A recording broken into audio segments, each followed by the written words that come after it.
naging abala sa pag-iikot si Pangulong Ferdinand R. Marcos Jr. ngayong linggo. Kabilang sa kanyang mga binisita ay ang mga job fair na naglalayong matugunan hindi lamang ang kawalan ng trabaho, kundi pati ang job mismatch sa bansa.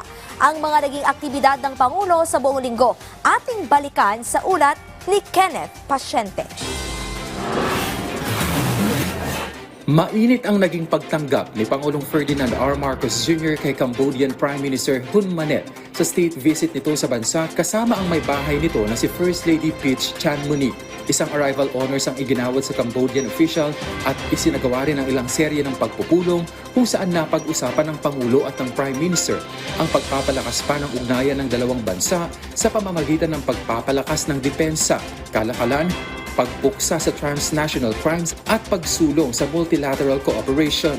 Pinangunahan din ng Pangulo ang proclamation rally ng Alyansa para sa Bagong Pilipinas sa Lawag, Ilocos Norte, kasabayan ng formal na pagsisimula ng campaign period para sa Hatol ng Bayan 2025. Binigyang diin ng Pangulo ang kahalagahan ng pagpili ng mga kandidato na magiging malaki ang papel para matiyak ang pagbabago at ikabubuti ng mga Pilipino. Anang Pangulo, ang mga kandidato na kabilang sa alyansa ay nagpakita ng dedikasyon sa pamamagitan ng malawak na serbisyo sa iba't ibang kagawaran ng gobyerno at nananatiling tapat sa paggamit ng kanilang kaalaman para sa patuloy na pag-unlad ng bansa. Miyerkules, dumalo naman ang presidente sa General Assembly ng League of Municipalities of the Philippines, kung saan kinilala niya ang papel ng mga lokal na pamahalaan na siyang unang tumutugon sa pangangailangan ng mga komunidad.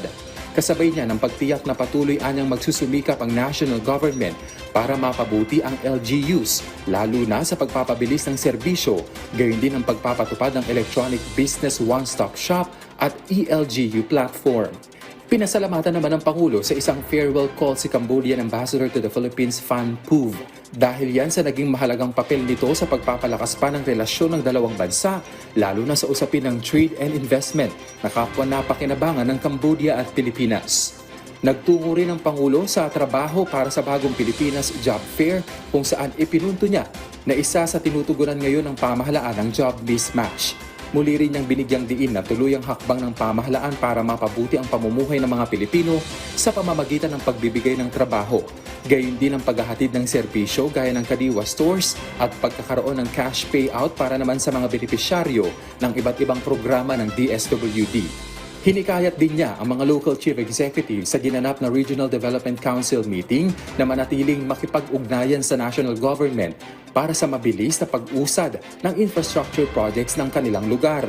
Punto ng Pangulo, sila ang mas nakakaalam sa pangangailangan ng kanilang lugar kaya mahalaga ang kanilang mga ideya sa ganitong proyekto.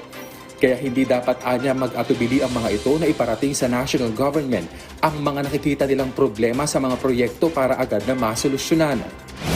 Huwebes ng gabi muling nanguna ang Chief Executive sa campaign rally ng Alyansa para sa Bagong Pilipinas sa Iloilo City. Muli niyang sinabi ang malinis na record ng pambato ng administrasyon ang magiging katuwang ng pamahalaan para patuloy na isulong ang Bagong Pilipinas. Kenneth Pasyente, para sa Pambansang TV, sa Bagong Pilipinas.